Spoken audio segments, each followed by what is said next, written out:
যুবক বলো না, তোমাকে কর্মযোগ্য কে বানাইলো? কর্মযোগ্য কে রাখলো? যদি অসুস্থতা দিয়ে বিছনায় ফেলায় রাখতো কি করতে? কি করার ছিল? অভিযোগ, থানায় কেস, কোর্টে যায় আপিল, র্যাবের কাছে নালিশ, কি করার ক্ষমতা ছিল?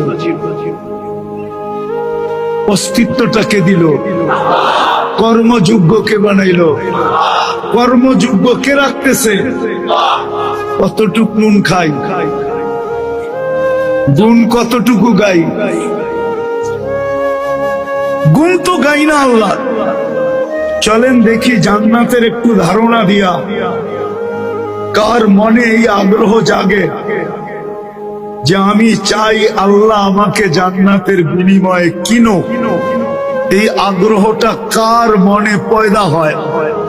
একটু জান্নাতের ধারণা দিয়া দেখি।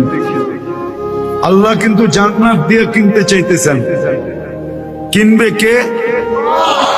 ক্রেতার